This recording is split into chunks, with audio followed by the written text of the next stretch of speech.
Praise the lord. దేవునికి స్తోత్రం కలుగును గాక. మనం ప్రార్థించుకొని వాక్య భాగంలో ప్రవేశిద్దాం. పరలోకమున్న మా తండ్రి, ఈ యొక్క వాక్య భాగం ప్రభువా దీవించి ఆశీర్వదించండి. వాక్య భాగంలో ప్రవేశించుండగా మీ పరిశుద్ధాత్మ శక్తిని మా మీద కుమ్మరించండి ప్రభువా. మీ ఆత్మాభిషేకంతో మమ్మల్ని నింపి నడిపించమని, మీ నామమున ముందుకు సాగుటకు సహాయం చేయమని, ఆశీర్వదించి దీవించి నడిపించమని యేసు క్రీస్తు ప్రభు పరిశుద్ధ నామమున ప్రార్థించుచున్నాము తండ్రి, ఆమేన్. పరిశుద్ధ గ్రంథం నుంచి కొరింథీయులకు రాసిన మొదటి పత్రిక 13వ అధ్యాయము 4, 5, 6, 7, 8 వచనాలు చదువుకుందాం. కొరింథీయులకు రాసిన మొదటి పత్రిక 13వ అధ్యాయము 4, 5, 6, 7 వచనములు, 8వ వచనము చదువుకుందాం. ప్రేమ దీర్ఘకాలము సహించును, దయ చూపించును. ప్రేమ మత్సరపడదు, ప్రేమ డంబంగా ప్రవర్తింపదు. అది ఉప్పొంగదు, అమర్యాదగా నడువదు, స్వప్రయోజనం విచారించుకొనదు, త్వరగా కోపపడదు, అపకారమును మనస్సులో ఉంచుకొనదు. దుర్నీతి విషయమై సంతోషపడక సత్యవంతు సంతోషించును. అన్నిటికీ తాలుకొనును, అన్నిటినీ నమ్మును, అన్నిటినీ నిరీక్షించును, అన్నిటినీ ఓర్చును. ప్రేమ శాశ్వత కాలమును. ప్రియమైనటువంటి సహోదరుడా, సహోదరు, కొరింథీయులకు రాసిన మొదటి పత్రిక 13వ అధ్యాయము 4, 5, 6, 7, 8 వచనాల్లో మనకు కొన్ని భాగాలు చదువుకున్నాం. ప్రేమ గురించి స్పష్టంగా చెప్పడం జరిగింది. ప్రేమ దీర్ఘకాలము సహించును, దయ చూపించును. ప్రేమ మత్సరపడదు, ప్రేమ డంబంగా ప్రవర్తింపదు, అది ఉప్పొంగదు, అమర్యాదగా నడవదు, స్వప్రయోజనం విచారించుకొనదు, త్వరగా కోపపడదు, అపకారమును మనస్సులో ఉంచుకొనదు. దుర్నీతి విషయమై సంతోషింపక సత్యమందు సంతోషించును. అన్నిటికీ తాలుకొనును, అన్నిటికీ తాలుకొనునగా అన్నిటినీ కప్పును. ప్రేమ సమస్త దోషములను కప్పును, సామెతల గ్రంథంలో రాయబడ్డది. అన్నిటినీ నమ్మును, అన్నిటినీ నిరీక్షించును, అన్నిటినీ ఓర్చును. ప్రేమ శాశ్వత కాలమును. ప్రేమైనటువంటి దేవుడు, యోహాను రాసిన మొదటి పత్రిక 4వ అధ్యాయము 8వ వచనంలో ఒక ప్రాముఖ్యమైనటువంటి మాట ఉంది. యోహాను రాసిన మొదటి పత్రిక 4వ అధ్యాయము 8వ వచనంలో చాలా ప్రాముఖ్యమైన మాట ఉంది. చూద్దాం. యోహాను రాసిన మొదటి పత్రిక 4వ అధ్యాయము 8వ వచనం. దేవుడు ప్రేమస్వరూపి, దేవుడు ప్రేమస్వరూపి. ప్రేమ లేనివాడు దేవుని ఎరుగడు. ప్రేమ స్వరూపి అనగా దేవుడు ప్రేమ అయి ఉన్నాడు అని ఫుట్నోట్లో రాయడం జరిగింది. దేవుడు ప్రేమ స్వరూపి అంటే దేవుడే ప్రేమ. బాగా గమనిద్దండి. ఇప్పుడు ఇక్కడ మనం చదువుకున్నటువంటి వాక్య భాగంలో చూద్దాం. ప్రేమ దగ్గర మనము దేవుణ్ణి అనుకొని చదివితే దేవుడు దీర్ఘకాలము సహిస్తాడు, ఆయన దయ చూపిస్తాడు, ఆయన మత్సరపడు, డంబముగా ప్రవర్తింపడు, ఆయన అమర్యాదగా మన ఎడల ప్రవర్తించడు, ఆయన తన ప్రయోజనం విచారించుకోకుండా ఆయన మన యొక్క ప్రయోజనం విచారించి తన కుమారుణ్ణి మన కోసం బలిగా అర్పించాడు.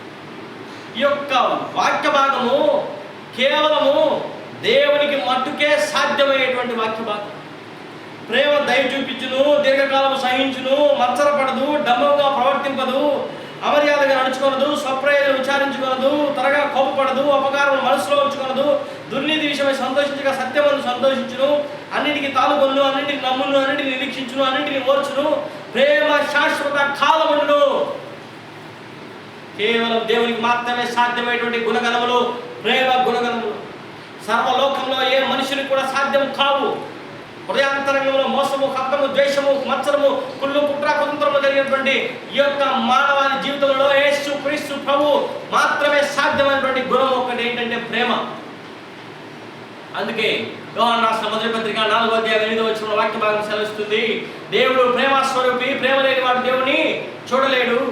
అందుకే ప్రభు వాక్యం సెలవిస్తుంది, నిన్ను వల్ల నీ పొరుగువాడిని ప్రేమించండి, నీ పూర్ణ హృదయంతో, నీ పూర్ణ ఆత్మతో, నీ పూర్ణ బలంతో, నీ పూర్ణ వివేకంతో, నీ పూర్ణ శక్తితో నీ దేవుని నువ్వు ప్రేమిస్తూ, నీ దేవుని నువ్వు సేవిస్తూ, నిన్ను వల్ల నీ పొరుగువాడిని సేవించమని చెప్పి, ప్రేమించమని చెప్పి, నిన్ను వల్ల నీ పొరుగువాడిని ప్రేమించవాలని చెప్పి పరిశుద్ధ గ్రంథంలో వాక్యం సెలవిస్తుంది.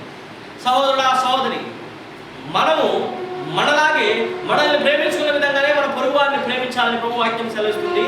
అలాగే ప్రేమ యొక్క గుణగణాలు ప్రభు వాక్యం సెలవిస్తుంది. ఈ ప్రేమ యొక్క గుణగణాలు అంటే యేసు క్రీస్తు ప్రభు వారి యొక్క గుణగణాలను ప్రేమ తెలుస్తుంది. యేసు క్రీస్తు ప్రభువు తండ్రి అయిన దేవుడు ఆయన ప్రేమ కుమారుని లోకానికి పంపించి కలువరి శిలువలో బలియాగం కావాలి, సర్వమానవాళి పాప పరిహారార్థము యేసు క్రీస్తు ప్రభు శిలువలో బలియాగం అయితేనే పాపంలో క్షమాపణ లభిస్తుంది అని ఆయన నిర్ణయించిన నిర్ణయ ప్రకారము యేసు క్రీస్తు ప్రభువు కలువరి శిలువలో చేతులలో చీరలు, కాళ్ళలో చీరలు, తల మీద ముళ్ళ కిరీటము, ప్రక్కల బల్యం కొడుతూ వీపంతే దున్నబడ్డ దేహం ద్వారా ఆఖరి రక్తం కొట్టు వరకు చిందించి రక్తం కార్చి ప్రాణం పెట్టి తిరిగి లేస్తే ఆ రక్త దారుల ప్రాణ బలియాగము రక్త తర్పణం ద్వారానే పాపులకు పాప క్షమాపణ. పాపులనగా ఎవరో కాదు, సర్వ లోకములను మనుషులందరూ పాపులే, ఏ భేదం లేదు, అందరూ పాపం చేసి దేవుడు అనుగ్రహించి మహిమను పొందలేకపోతున్నారని రోమీయులకు రాసిన పత్రిక 3వ అధ్యాయంలో వాక్యం స్పష్టంగా చెప్తుంది.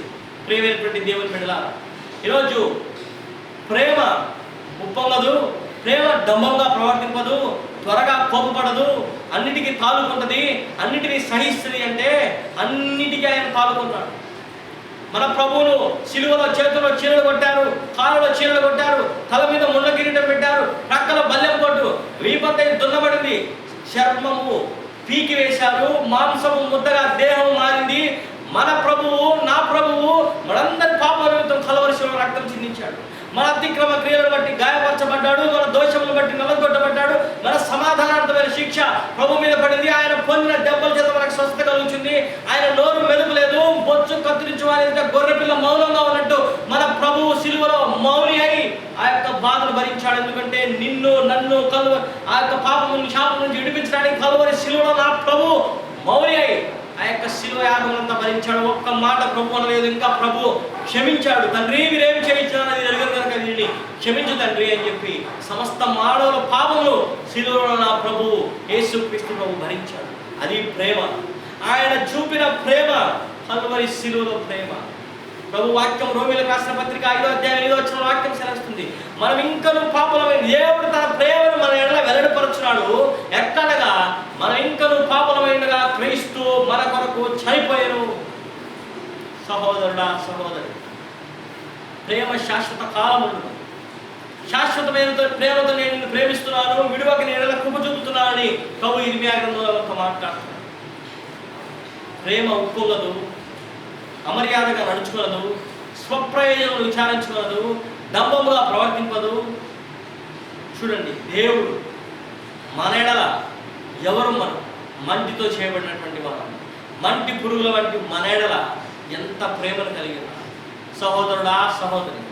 ఈరోజు ప్రభు శిలువలో చేసిన బలియాగము నీ మీద ఉన్నటువంటి ప్రేమతో చేశాడు. సహోదరుడా, సహోదరి, ఈరోజు యేసు ప్రభువు నిన్ను నన్ను తన యొక్క ప్రేమతో పిలుస్తున్నాడు. ప్రయాసపడి భారం మోసుకొచ్చిన సమస్త జనులారా నా ఎద్దుకు రండి, నేను మీకు శాంతి కలుగజేస్తాను. నేనే మార్గమును, సత్యమును, జీవమును, నా ద్వారా తప్ప తండ్రి యొద్దకు ఎవడు కూడా రాలేడు. యేసు రక్తము ప్రతి పాపం నుండి మనల్ని పవిత్రులుగా చేయి. వేరే ఏ నామమున రక్షణ దొరకదు భూలోకంలో, ఈ యేసు క్రీస్తు ప్రభు నామమున తప్ప. సహోదరుడా, సహోదరు, వేరే మనుషులను ఆశ్రయిస్తున్నావా? వేరే దేవతలను ఆశ్రయిస్తున్నావా? నీ శక్తిని ఆశ్రయిస్తున్నావా? నీ బలమును ఆశ్రయిస్తున్నావా? నీ మార్గం మారాలంటే నువ్వు యేసు ప్రభు దగ్గరికి రావాలి.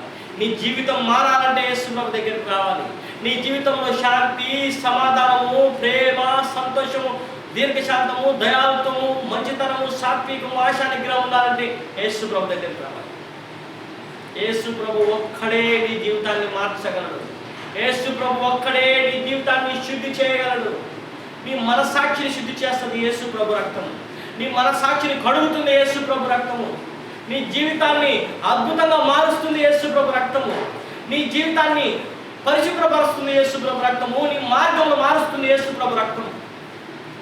నీవు విశ్వసించి యేసు క్రీస్తు ప్రభువుని అడిగితే, యేసు ప్రభువా నా హృదయంలోనికి రా, నీ రక్తంతో నన్ను కడుగు, నన్ను పవిత్రపరచు, ఈ పాప శాప కోపం నుంచి నన్ను విడిపించు, నువ్వు అడిగిన వెంటనే యేసు ప్రభు నీ హృదయంలోనికి వచ్చి తన రక్తంతో నిన్ను కడిగి పవిత్రపరుస్తాడు. ఇదిగో నేను హృదయం దగ్గర నేను తలుపు తడుచున్నాను, ఎవడైనా నా స్వరం విని తలుపు తీసినలా నేను లోపలికి వచ్చి వాటితో నేను నివాసం చేస్తాను, వాటితో నేను నివసిస్తానని ప్రభు వాక్యం సెలవిస్తుంది.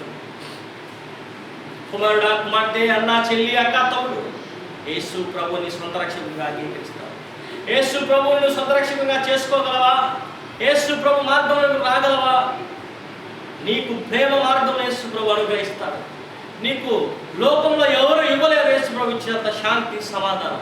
ఎందుకంటే ప్రభు వాక్యం సెలవిస్తుంది, శాంతిని మీకు అనుగ్రహించున్నాను, నా శాంతిని మీకు అనుగ్రహించున్నాను, లోకం ఇచ్చినట్లుగా నేను మీకు ఇచ్చడం లేదు, కానీ నా శాంతిని, నా సమాధానాన్ని నేను మీకు అనుగ్రహిస్తున్నానని ప్రభు వాక్యం సెలవిస్తుంది. ఈరోజు యేసు క్రీస్తు ప్రభు వారు నీకు శాంతిని, సమాధానాన్ని అనుగ్రహించడానికి సిద్ధంగా ఉన్నాడు. నీకు చేయవలసిందల్లా ఒకటే, యేసు ప్రభువా నా జీవితంలోనికి రా, నన్ను కడుగు, నన్ను నీ రక్తంతో పవిత్రపరచు అని నువ్వు అడిగిన వెంటనే యేసు ప్రభు నీ హృదయంలోకి ప్రవేశిస్తాడు. యేసు ప్రభు నీ హృదయంలో నివసిస్తాడు. యేసు ప్రభు నీతో నిత్యము ఉంటాడు. యేసు ప్రభు నిన్ను నడిపిస్తాడు. నీ వ్యాధులను స్వస్థపరుస్తాడు. నీ బాధలను తీరుస్తాడు. నీ కష్టమును తీరుస్తాడు. నీ నష్టమును తీరుస్తాడు. నీ జీవితానికి ఒక మార్గదర్శిగా యేసు ప్రభు ఉంటాడు. నీ జీవితంలో ఇక దేనికి నువ్వు భయపడవలసిన అవసరం లేదు. నీ జీవితంలో నువ్వు ఎవరికి వెరవలసిన అవసరం లేదు. ఎందుకనగా యేసు క్రీస్తు ప్రభువు నీకు తోడుగా ఉంటాడు. లోకం జయించిన జయశాలి నీకు తోడుగా ఉంటాడు. నిత్య జీవం నుంచి దేవుడు నీకు తోడుగా ఉంటాడు. ఈరోజు అటువంటి దేవుడు నీకు కావాలంటే నువ్వు మోకరించు. యేసు ప్రభువుడు, యేసు ప్రభువా నా జీవితంలోనికి రా, నీ రక్తంతో నన్ను కడుగు, పవిత్రపరచు, నీ బిడ్డగా నన్ను చేసుకో అని నువ్వు అడిగిన వెంటనే యేసు క్రీస్తు ప్రభువు తన రక్తంతో నిన్ను కడిగి పవిత్రపరచు తన బిడ్డగా నిన్ను చేసుకుంటాడు. నిన్ను ఆశీర్వదించి, దీవించి, సమస్తమైన ఆశీర్వాద దీవెనతో నేను నింపుతాడు. దేవుడి వాక్యం మన వెనుకటిలో దీవించుగాక ప్రార్థించుకుంటాం. పరలోకమందున మా తండ్రి, చెప్పబడిన వాక్యం దీవించి ఆశీర్వదించి మీ నామ మహిమార్థమే ప్రభువా ఈ సువార్త అనేక మందికి వ్యాపింపజేసి అనేక మంది సువార్తను విని మీ నామం వైపు తిరుగుట కృప చూపి నడిపించి సహాయం చేయమని యేసు క్రీస్తు ప్రభు పరిశుద్ధ నామమున ప్రార్థించుచున్నాము తండ్రి. ఆమేన్.